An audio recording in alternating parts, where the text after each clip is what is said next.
سورۃ الانفال آیت کا نمبر 34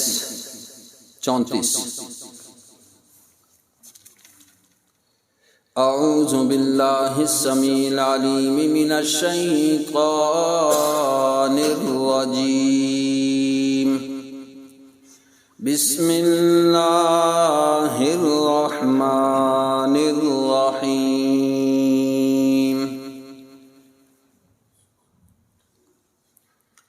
وما لهم ألا يعذبهم الله وهم يصدون عن المسجد الحرام وما كانوا أولياءه إن أولياؤه إلا المتقون ولكن أكثرهم لا يعلمون صدقت یا رب العالمین۔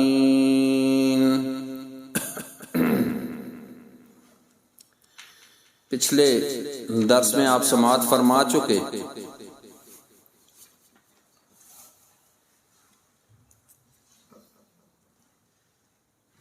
جس کا خلاصہ یہ تھا کہ اللہ رب العزت نے پہلے فرمایا کہ ایمان والو تقوی اختیار کرو، پھر عدم تقوی اس کو اللہ رب العزت نے بیان کیا وَإِذَا تُتْلَى عَلَيْهِمْ آيَاتُنَا قَالُوا قَدْ سَمِعْنَا لَوْ نَشَاءُ لَقُلْنَا مِثْلَ هَذَا، کہ اصل جو مقصد تھا وہ مکہ کے مشرکین آپ علیہ السلام جب قرآن کی آیتیں پڑھ کے سناتے تو ان کو سب سے زیادہ برا اس وقت میں اللہ کے کلام کی آیتیں لگتی تھی،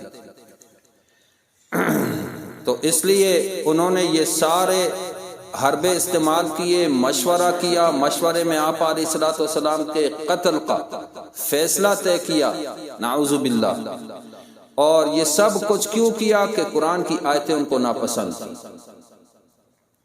تو اسی لیے انہوں نے کہا کہ بھائی ایسا قرآن تو ہم بھی بنا سکتے ہیں، نہیں ہے یہ مگر پہلوں کے قصے کہانیاں۔ پھر انہوں نے دعا کی ہے اللہ رب العزت سے اثر عدم تقوی، اور علت نمبر 8 میں آپ کو بتایا تھا کہ اے اللہ اگر یہ توحید، یہ قرآن اور یہ جوان محمد عربی صلی اللہ علیہ وسلم یہ حق ہیں تو ہم پہ پتھروں کی بارش برسا دے یا ہمیں دردناک قسم کا عذاب دے دے۔ پھر یہ شبہ ہوتا تھا کہ بھائی عذاب کیوں نہیں آتا ان پہ جب اتنے ظالم ہو گئے یہ، تو اس کا جواب کل کے درس میں گزر چکا۔ ایک تو آپ علیہ السلام ان میں موجود تھے، اور جہاں اللہ کا پیغمبر موجود ہو وہاں پہ عذاب نہیں اترتا، اور دوسرا یہ کہ وَهُمْ يَسْتَغْفِرُونَ کہ یہ معافی مانگتے تھے، یہ کیا کرتے؟ معافی مانگتے دوران طواف، اور ویسے ایک یہ اس کی تشریح، اور دوسرا یہ کہ بعض مسلمان کمزور ان میں تھے، وہ دعائیں کرتے کہ یا اللہ ہمیں عذاب سے بچا، تو ان کمزور مسلمانوں کی وجہ سے ان پہ عذاب نہیں آیا۔ دو وجہ تھی ذکر۔ آج جو آیت تلاوت کی گئی ہے اس میں بھی اسی ماقبل کے ساتھ تعلق ہے۔ فرمایا وَمَا لَهُمْ أَلَّا يُعَذِّبَهُمُ اللَّهُ وَهُمْ يَصُدُّونَ عَنِ الْمَسْجِدِ الْحَرَامِ وَمَا لَهُمْ اور کیا وجہ ہے کہ نہیں، وَمَا لَهُمْ اور کیوں نہیں وہ، أَلَّا يُعَذِّبُهُمُ اللَّهُ يُعَذِّبَهُمُ اللَّهُ کہ اللہ پاک ان کو عذاب کیوں نہیں دیتا، وَهُمْ يَصُدُّونَ عَنِ الْمَسْجِدِ الْحَرَامِ حالانکہ حال یہ ہے کہ وہ روکتے ہیں مسجد حرام سے، اللہ کے گھر سے لوگوں کو روکتے ہیں تو یہ عذاب کے مستحق، ان پہ تو عذاب آنا چاہیے، اللہ کے گھر سے روک رہے ہیں، تو عذاب کیوں نہیں آتا ان پہ؟ تو اللہ رب العزت یہی فرما رہے ہیں کہ واقعی یہ عذاب کے مستحق ہے ایک، لیکن پھر بھی ان پہ عذاب نہیں آ رہا۔ اوپر دو وجہ ذکر ہوئی، فرمایا وَمَا كَانُوا أَوْلِيَاءَهُ، اور نہیں ہیں وہ اس مسجد کے متولی، ایک معنی، اور نہیں ہیں وہ اولیاء اللہ، اللہ کے دوست، یہ دوسرا معنی۔ دونوں معنی، دونوں کی تشریح انشاءاللہ پیش کریں گے۔ فرمایا کہ حالانکہ وہ عذاب کے مستحق ہیں، اس کے باوجود ان پہ عذاب نہیں آ رہا، اور مستحق کیوں ہے کہ مسجد حرام سے روک رہے ہیں۔ اب کیسے روک رہے ہیں؟ میں آپ ہم سب اچھی طرح جانتے ہیں کہ آپ علیہ الصلوۃ والسلام 6 ہجری میں، ہجرت کے 6 سال، نبی علیہ الصلوۃ والسلام نے 1500 صحابہ کو ساتھ لیا۔ مکمل تفصیل احادیث میں موجود ہے۔ آپ علیہ السلام کو خواب میں دکھایا گیا کہ آپ اپنے صحابہ کے ساتھ حج کا طواف کر رہے ہیں بیت اللہ کا، تو آپ علیہ السلام نے 1500 صحابہ کو ساتھ لیا اور مدینہ سے روانہ ہو گئے۔ تو کلومیٹر کے حساب سے، انگریزی میل کے حساب سے، مدینہ اور مکہ، مدینہ طیبہ اور مکہ مکرمہ کے درمیان 311 میل کا فاصلہ ہے، اور مدینہ سے تقریباً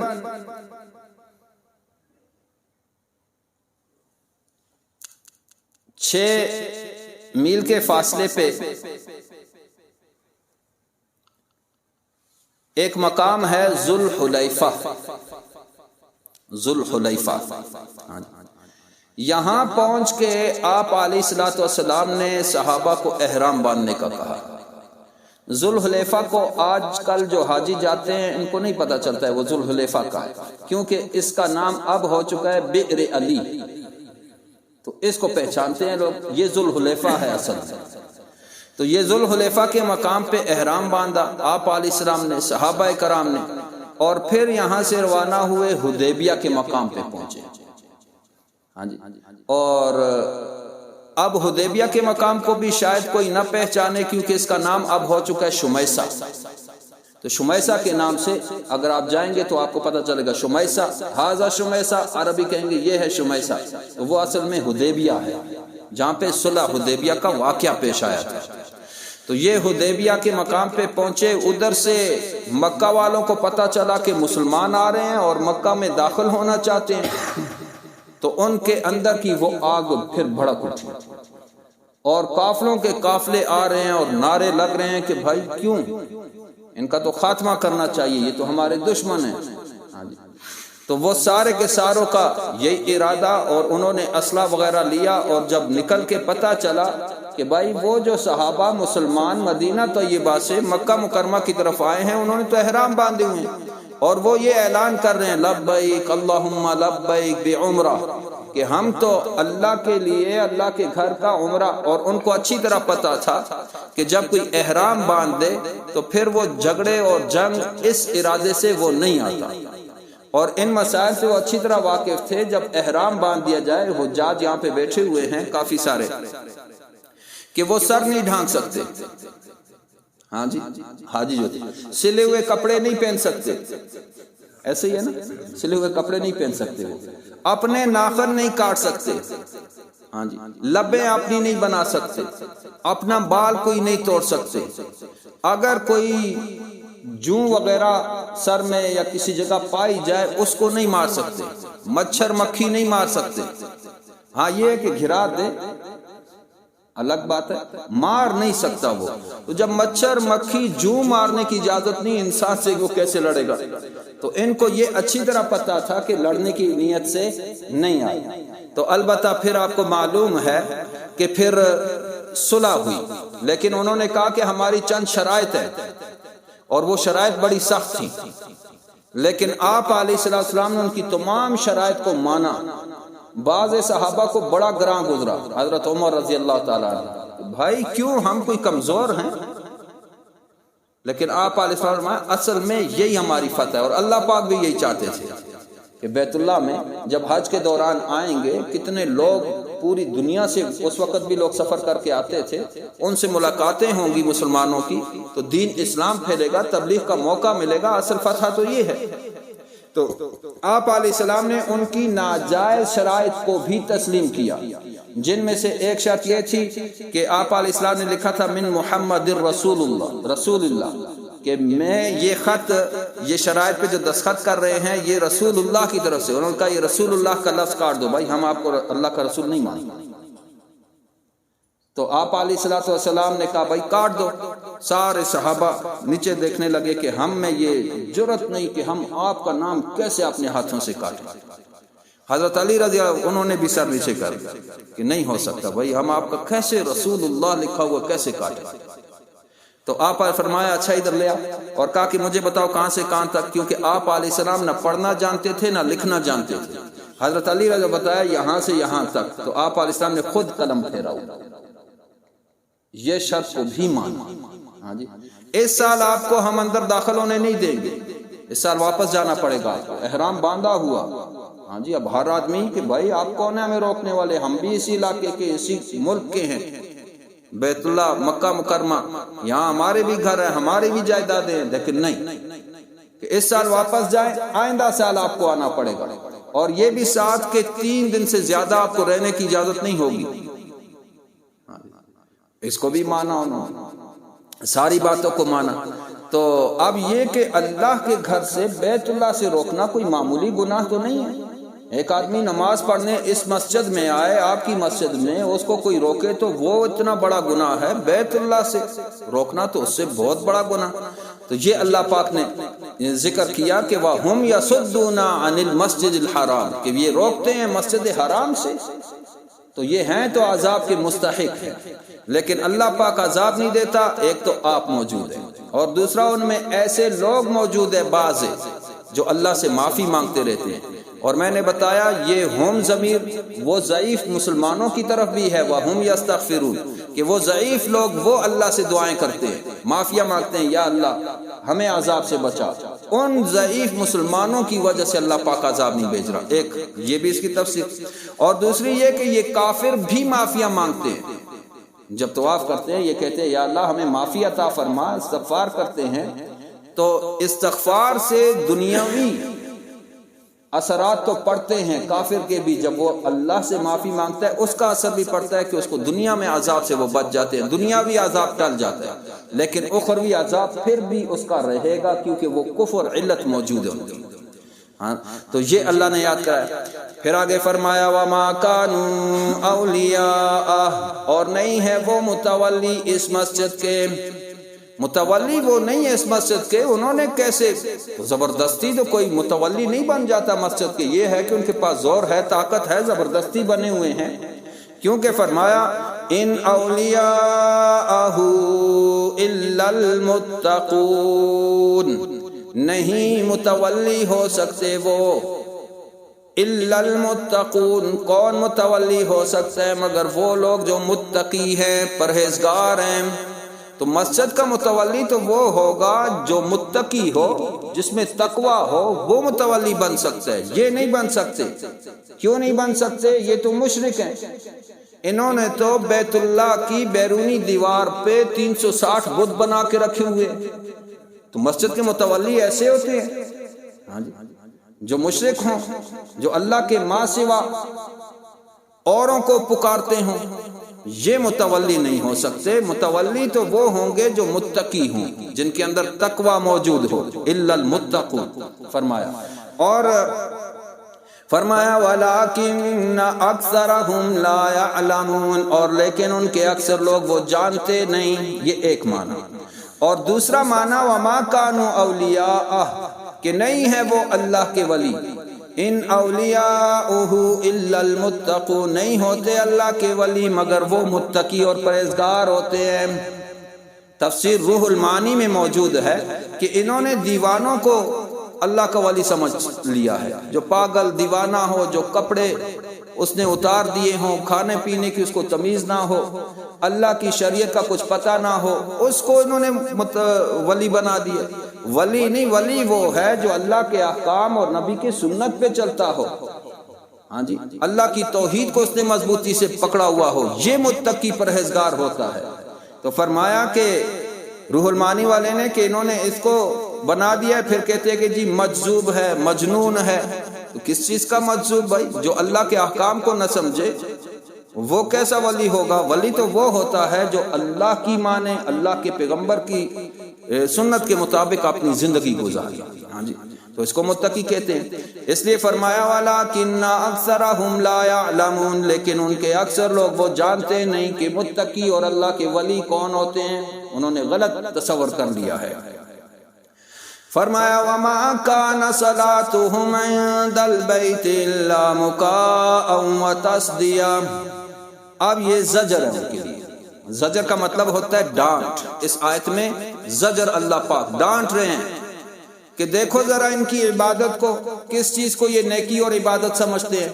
فرمایا وَمَا كَانَ صَلَاتُهُمْ عِندَ الْبَيْتِ، اور نہ تھی ان کی نماز بیت اللہ کے نزدیک، إِلَّا مُكَاءً وَتَصْدِيَةً، مگر تالیاں اور سیٹیاں۔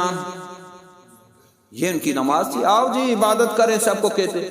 اب عبادت کیا ہے؟ وہاں پہ جا کے وہ تالیاں اور سیٹیاں بجاتے، بنگڑا ڈالتے۔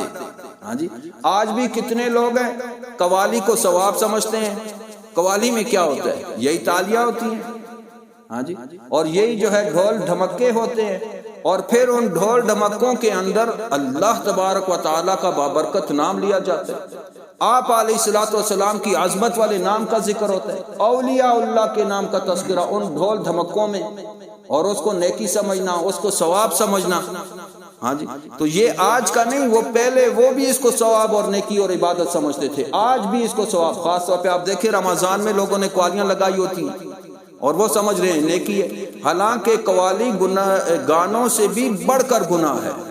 گانے تو ہیں ہی گناہ نا، وہ تو سب کو پتہ ہے، کر رہا وہ بھی کہتا ہے گناہ، اور اس کو نیکی سمجھ کے کرنا یہ اس سے بہت بڑھ جاتا ہے گناہ میں۔ تو یہ مشرکین کی بھی یہی عادت تھی۔ فرمایا وَمَا كَانَ صَلَاتُهُمْ عِندَ الْبَيْتِ إِلَّا مُكَاءً وَتَصْدِيَةً، اور کہاں پڑھتے ہیں وہ؟ بیت اللہ کے قریب وہ آ کے یہ سیٹیاں اور تالیاں، ہاں جی، یہ بھنگڑے ڈال رہے ہیں، ناچ رہے ہیں، گا رہے ہیں، تو یہ ان کی عبادت ہے، مسلمانوں کی نہیں۔ فرمایا اچھا جب یہ ہے فَذُوقُوا الْعَذَابَ بِمَا كُنتُمْ تَكْفُرُونَ، پس چکھو عذاب کو، بِمَا كُنتُمْ تَكْفُرُونَ، بسبب اس کے جو تم نے کفر کیے، اللہ کی نافرمانیاں کی، پیغمبر کو تکلیفیں پہنچائیں، اب عذاب کے لیے تیار ہو جاؤ۔ ان الذين كفروا ينفقون اموالهم ليصدوا عن سبيل الله، یہ تخفیف اخروی ہے۔ ہاں جی، تخفیف اخروی، اور آپ پہلے بھی سماعت فرما چکے ہیں کہ اصل میں معاملہ یہ ہے کہ یہ مال خرچ کرتے ہیں، ہاں جی، اور مال کو خرچ کرتے ہیں غلط جگہوں پہ، اور اس کو بھی بڑی نیکی سمجھتے ہیں کہ ہم بڑا کار ثواب کر رہے ہیں، بہت بڑی نیکیاں کما رہے ہیں۔ تو ان کی بھی یہی عادت تھی، یہ بھی مال خرچ کرتے تھے۔ جب معرکہ ہوا بدر کا، تو آپ کو جو پہلے ہر دن درس میں شریک ہوتے ہیں ان کو اچھی طرح پتہ ہے، پہلے ہم بیان کر چکے ہیں۔ تو انہوں نے جب بدر کے لیے تیار ہوئے تھے تو ان کی جو نیت اور ارادہ تھا وہ یہ تھا، مقصد جس کو کہتے ہیں وہ یہ تھا کہ آج مسلمانوں کا خاتمہ کرنا، اور اس کے لیے جتنے بھی مکہ مکرمہ میں آس پاس لوگ موجود تھے ان سب نے خوب دل کھول کے خرچ کیا، نقد مال بھی پیش کیا، سواریاں بھی دیں، گھوڑے بھی دیے، اونٹ بھی دیے، ہاں جی، عورتوں کے پاس جو زیورات تھے وہ بھی دیے، جو کچھ بن سکتا تھا، اسلحہ، تلواریں، نیزے، تیریں، سارا کچھ لا کے جمع کر دیا کہ بھائی مسلمانوں کا خاتمہ کرنا۔ اتنا کچھ جمع ہو گیا کہ انسان کی سوچ سے بھی باہر، ہاں جی، کیونکہ آپ کو پتہ ہے کہ وہ قافلہ بھی تو ابھی آیا تھا نا، جو سب کچھ کما کے وہاں سے، تو وہ بھی آیا ہوا، ان کے پاس بہت مال تھا، وہ سارا انہوں نے دیا کہ آج مسلمانوں کا خاتمہ۔ پھر یہ سارے اتنے سارے اونٹ، اتنے گھوڑے، اتنا مال، یہ سب کچھ لے کے انہوں نے اونٹوں پہ لادا، اور 1000 کا لشکر بمائے اسلحے، تلواروں اور تیروں اور نیزوں کے ساتھ، ہاں جی، زرے اور خودے، سارے اسلحے کے ساتھ مکمل تیاری کے ساتھ بیٹھے ہوئے ہیں۔ اور ادھر سے جو ان کے شاعر تھے، شعر و شاعری کرنے والے، انہوں نے اشعار گائے، ہاں جی، کہ آج مسلمانوں کا آخری دن ہے اور ہماری فتح ہے۔ تقریر کرنے والے جو مقررین تھے انہوں نے بڑی بڑی تقریریں کی کہ آج فتح کا دن ہے، ہاں جی، ان کا موضوع یہ۔ اور عورتوں نے دف بجائے اور پھر ساتھ عورتوں کو بھی لے گئے، اور یہ بہت ساری شراب بھی اونٹوں پہ لاد دی کہ جب مسلمانوں کو ہم ختم کر دیں گے وہاں ہم بہت بڑا جشن منائیں گے۔ کیا منائیں گے؟ اور میں ہمیشہ یہ کہا کرتا ہوں کہ دین اسلام میں منانا ہے ہی نہیں کہ جی آج ہم یہ جشن منا رہے ہیں، آج ہم فلاں منا رہے ہیں۔ یہ منانا دین اسلام میں جہاں منانا آئے سمجھو دین نہیں۔ دین میں صرف 2 عیدوں کا منانا ہے بس، اس کے علاوہ جتنی چیزیں بنائی جاتی ہیں منائی جاتی ہیں وہ دین اسلام سے اس کا کوئی تعلق نہیں۔ ہاں جی، تو انہوں نے کہا ہم جشن منائیں گے، اونٹوں کو ذبح کریں گے، لوگوں کو کھانا کھلائیں گے، اوپر سے شراب پلائیں گے، ہاں جی، اور یہ جو ہمارے ساتھ گانے والی عورتیں ہیں یہ پھر گیت گائیں گی فتح کی۔ لیکن ان کو کیا پتا کہ انہوں نے تو اپنی تدبیر کرنی ہے اور اللہ پاک کی تدبیر وہ سب سے قوی ہے۔ جب گئے وہاں سے معاملہ بالکل الٹا ہوا، 70 ان کے مردار ہو گئے، 70 ان کے گرفتار ہو گئے۔ تو انہوں نے وہ جتنے بھی اونٹ جتنا بھی مال لایا تھا وہ سارے کا سارا مسلمانوں کو غنیمت میں چلا گیا، مال غنیمت، ہاں جی، مسلمانوں کو مل گیا۔ شراب انہوں کو تو پینا نصیب نہیں ہوا، کہا آپ موت کے جام بھر بھر کے پیو، ہاں جی، وہ سارے کے سارے وہاں پہ مردار ہوئے۔ اور وہ عورتیں جو کہا کہ فتح کے گیت گائیں گی وہ نوحہ کرتے ہوئے، ماتم کرتے ہوئے واپس مکہ تک ماتم کرتی ہوئی آئیں کہ بھائی فلاں سردار مارا گیا، فلاں سردار مارا گیا، فلاں سردار مارا گیا، ایسے ماتم کرتے ہوئے۔ تو وہ کایا پلٹ دیا۔ تو یہی اللہ نے فرماتے ہیں کہ انہوں نے مال تو خرچ کیا، اور آج بھی مال خرچ کیا جاتا ہے، لیکن کس لیے خرچ کیا جاتا ہے؟ غلط چیزوں پہ، بلکہ مال خرچ کیا جائے نیک کاموں میں، وہ کام جو شریعت سے ثابت ہیں۔ دیکھیں فرمایا ان الذین کفروا ينفقون اموالهم، بے شک وہ لوگ جو کافر ہیں، ينفقون وہ خرچ کرتے ہیں، اموالهم اپنے مالوں کو، کیوں خرچ کرتے ہیں؟ لیصدوا عن سبیل اللہ، تاکہ وہ روکے اللہ کے راستے سے، اللہ کا جو حق دین ہے، ہاں جی، اس سے روکیں وہ۔ اور آج بھی ایسا ہے کہ اللہ کا جو حق دین ہے اس سے روکنے کے لیے کئی خرچے بڑے بڑے ہو رہے ہیں۔ جتنے بھی آپ دیکھو یہ جو کچھ آج ہم اتنے دین سے دور کیوں ہیں؟ ہاں جی، آج ہماری نسلوں کو کچھ بھی پتہ نہیں، ہاں جی، دین اسلام کے بارے میں۔ بچوں کو تو چھوڑو، بڑوں کو پتہ نہیں نماز کے فرائض کتنے ہیں، واجبات کتنے ہیں، سنن کتنے ہیں، مستحبات، یہ ایک عام سی چیز ہے، باقی تو بہت بڑا دین ہے، کسی کو پتہ نہیں۔ یہ اتنی دوری کیوں ہوئی کہ کفار نے اور حق دین کے مخالفین نے اتنے اخراجات کر کے مسلمانوں کو راہ راست سے ہٹا دیا ہے، اس کو دین کی توجہ ہی نہیں ہے۔ ہاں یہ ہے کہ اپنے بچوں کے مستقبل کی بڑی فکر ہے کہ اگر انہوں نے اسکول کی تعلیم حاصل نہیں کی تو ان کا مستقبل خراب ہو جائے گا، ہاں جی، لیکن آخرت کی فکر نہیں کہ یہ عارضی زندگی ہے، آج ہے کل کو ختم ہو جانا ہے، کتنا جیو گے؟ اور نہ ختم ہونے والی زندگی جو مستقبل اصل میں ہے اس کی فکر ہی نہیں کہ میں اپنے اولاد کو دیکھوں، اپنی نسل کو دیکھوں یہ کس راستے پہ چل رہی ہے، لیکن وہ فکر نہیں۔ ہاں جی، تو جیسے یہاں آپ دنیا میں مستقبل کی فکر کرتے ہیں کہ اپنے بچوں کو اچھے سے اچھا اسکول، اچھے سے اچھی یونیورسٹی، اچھے سے اچھا ٹیوشن اور اچھے سے اچھے روپے آپ دے رہے ہو، ایک ایک ٹیوشن کے نہ جانے کتنے کتنے دے رہے ہو، ایک ایک بچے کی کتنی کتنی فیسیں بھر رہے ہو، بھائی آخرت کی فکر بھی کر لو، ہاں جی، لیکن آخرت کی نہیں۔ اگر بالفرض کوئی بہت بڑا مسلمان ہے تو وہ کسی قاری صاحب کو کہے گا گھر آ کے پڑھو۔ اب بچے مسجد جانا اس کو اپنی توہین سمجھتے ہیں، بھائی گھر آ کے پڑھو، اور پھر جو گھر پڑھانے آتا ہے اس کو کیا جی 500 کافی ہیں تو زیادہ، چلو ٹھیک ہے، ہاں اب قاری صاحب کو 500 اور جو ٹیوشن انگلش پڑھانے آتا ہے اس کو 10,000، یہ کہاں کا انصاف ہے؟ اللہ معافی کا، یہ ہمارے ہاں دین کی حیثیت ہے۔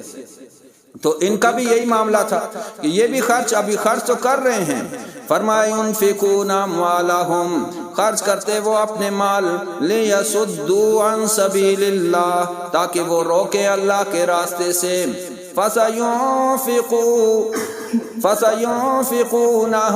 ثُمَّ تَكُونُ عَلَيْهِمْ حَسْرًا، پس ان قریب وہ اس کو خرچ کرتے رہیں، ثُمَّ تَكُونُ عَلَيْهِمْ، پھر ہوگا ان پر، حسرتاً، یہی مال حسرت اور افسوس ہوگا، یہی مال ان کا ہاں حسرت اور افسوس ہوگا۔ اب سب کو پتا ہے کہ بھائی دیکھو اللہ کے ماں سوا کسی کی پکار جائز نہیں ہے۔ اب اللہ کے ماں سوا پکاریں ہو رہی ہیں، اس پہ نبی کی سنت کے خلاف، دین کے خلاف کیا سے کیا ہو رہا، اور اس پہ لاکھوں کروڑوں روپے خرچ ہو رہے ہیں، حالانکہ اس کا دین کے ساتھ کوئی تعلق ہی نہیں ہے۔ میں نے پہلے بتایا منانا ہے ہی نہیں دین میں، لیکن کتنے روپے خرچ ہو رہے ہیں، تو یہ ان کے لیے حسرت اور افسوس بنے گا۔ کیا بنے گا؟ حسرت اور افسوس، جیسے ان مشرکین کے لیے بنا کہ جو لوگ بعد میں مسلمان ہوئے، صحابی بنے، تو وہ روتے پھر کہ ہم نے دین اسلام کے خلاف کتنا مال خرچ کیا، کتنے جاہل تھے ہمیں اتنا بھی پتہ نہیں چلا، تو بعد میں ان کے لیے افسوس اور حسرت بنا۔ ثم یغلبون، پھر وہ مغلوب ہوں گے۔ یاد رکھو ہمیشہ اللہ پاک غلبہ دے گا تو حق کو غلبہ دے گا، جو باطل ہے وہ مغلوب ہو جائے گا، اگرچہ دنیا میں بظاہر اس کی بڑی شہرت ہوگی، بڑے نام ہوں گے، بڑے چرچے ہوں گے، اور بڑے وہ خوش ہوں گے کہ دیکھو ہم نے کیسے حق والوں کو دبا دیا، لیکن اللہ ان کو مغلوب کر دے گا۔ ہاں جی، سب جو دین والے ہیں، سچے ہیں، ان کو صبر کی ضرورت ہے، اور اللہ سے مدد اللہ پاک کرے گا۔ فرمایا والذین کفروا الی جہنم یحشرون، اور وہ لوگ جنہوں نے کفر کیا جہنم کی طرف جمع کیے جائیں گے۔ یہ جہنمی اللہ پاک ان کا اعلان کر رہے، تخفیف اخروی ہے کہ ان کا ٹھکانہ جہنم ہوگا، ٹھکانہ ان کا جہنم ہوگا۔ فرمایا لیمیز اللہ الخبیث من الطیب وَيَجْعَلَ الْخَبِيثَ بَعْضَهُ عَلَى بَعْضٍ، فرمایا تاکہ جدا کر دے اللہ پاک خبیث کو طیب سے، ہاں جی، نجس کو پاک سے اللہ پاک جدا کر دے۔ وَيَجْعَلَ الْخَبِيثَ بَعْضَهُ عَلَى بَعْضٍ، اور بنا دے اللہ پاک بعض خبیث، بعضہ اس کے بعض کو بعض پر، فَيَرْكُمَهُ جَمِيعًا، پھر اللہ پاک جمع کرے گا ان سارے کے ساروں کو، فَيَجْعَلَهُ فِي جَهَنَّمَ، پس ان کو پھینک دیا جائے گا جہنم میں۔ اولئک هم الخاسرون، یہی لوگ ہیں خسارے والے۔ کیا مطلب؟ کون ہے خبیث نجس اور طیب پاک؟ فرمایا خبیث سے مراد مشرکین جو شرک کرتے ہیں، یہ خبیث ہے، کیونکہ آگے سورہ توبہ میں آ جائے گا انما المشرکون نجس، بے شک مشرک یہ نجس ہے، تو اللہ پاک کا کلام ہے، وہ واضح کہہ رہے نجس ہے۔ اور طیب کون ہے؟ جو اللہ کی توحید کو مانتا ہے، اللہ رب العزت ایک ہی در کو مانتا ہے، ایک در کے علاوہ در پدر کی ٹھوکریں نہیں کھاتا، ہاں جی، تو وہ طیب ہے۔ تو طیب کا عقیدہ بھی پاک، اس کا عمل بھی پاک، اس کا کھانا بھی پاک، یہ طیب ہے۔ اور جو خبیث ہے اس کا عقیدہ بھی غلط، اس کا عمل بھی ناقابل قبول، اور اس کا کھانا پینا بھی سارا کا سارا غلط۔ فرمایا کہ یہ بعض وَيَجْعَلَ الْخَبِيثَ بَعْضَهُ عَلَى بَعْضٍ، کہ اللہ رب العزت ان سارے کے ساروں کو جمع کرے گا، فَيَجْعَلَهُ فِي جَهَنَّمَ، پھر بھیج دے گا ان کو جہنم میں۔ اولئک هم الخاسرون، یہی ہیں خسارے والے۔ جب ان کے 70 مردار ہو گئے، اور اب مکہ مکرمہ کی جو زمین تھی وہ پتھریلی زمین، اس میں قبریں بنانا اتنی زیادہ کوئی آسان نہیں تھا، ایک قبر پہ پورا دن لگ جاتا پتھریلی زمین میں، ہاں جی، تو کیا کیا، وہاں پہ بدر کا جو کنواں تھا اس میں سارے مشرکین کو لا کے پھینک دیا گیا۔ خشک کنواں تھا، پانی تو بیچ میں تھا نہیں۔ بدر شروع میں نے آپ کو بتا دیا تھا، کنویں کی وجہ سے اس جگہ کا نام بدر ہے۔ یہ وہ آدمی تھا جس نے اس کنویں کو خریدا تھا، پھر اسی آدمی کی وجہ سے اس کا نام بھی بدر ہی پڑ گیا۔ تو اس کنویں میں پھینک دیا۔ اور امیہ بن خلف، یہ بڑا بھاری بھرکم موٹا آدمی تھا، اس کو جب گھسیٹ کے لانے لگے پھینکنے کے لیے تو اس کی ٹانگیں بدن سے جدا ہو، ہاتھ بھی جدا ہو، اور پھر اس کے اوپر وہیں پہ ریٹ ڈال دی کہ بھائی ادھر ہی ٹھیک ہے، آگے لے جانے کا نہیں، اور باقی سارے کے ساروں کو وہاں کنویں میں پھینک دیا۔ اور جو مسلمان 14 مسلمان شہید ہوئے تھے، 8 انصار اور 6 مہاجر، ان کے لیے ایک مربع میں قبر بنائی اور سب کو وہاں پہ دفنایا گیا ایک ہی جگہ میں، کیونکہ میں نے آپ کو بتایا اتنی قبریں بنانا بڑا مشکل تھا، اور یہ تھوڑے مسلمان تھے، اتنے تھے بھی نہیں۔ تو البتہ پھر دوسرے دن آپ علیہ السلام آئے اور ان کو کہا کہ ہم سے جو اللہ کا وعدہ تھا وہ تو پورا اللہ نے کر دیا، فتح عطا کی۔ کہاں 1000 تلواریں اور یہاں پہ 8، ہاں جی، کہاں 1000 گھوڑے اور یہاں پہ 2، کہاں پتہ نہیں 700 کے کتنے گھوڑے اونٹ اور یہاں پہ صرف 70 اونٹ، ہاں جی۔ تو اللہ پاک نے 1000 تلواروں کے مقابلے میں 8 تلواروں کو فتح عطا کر دی، ہاں جی۔ تو فرمایا ہم سے جو اللہ کا وعدہ تھا وہ تو اللہ نے پورا کیا، اب تم بتاؤ تمہارے ساتھ کیا ہوا۔ ہاں، یہ ان کو مزید حسرت اور افسوس دلانے کے لیے آپ علیہ السلام نے وہاں کنویں پہ کھڑے ہو کے یہ الفاظ کہے، ہاں جی۔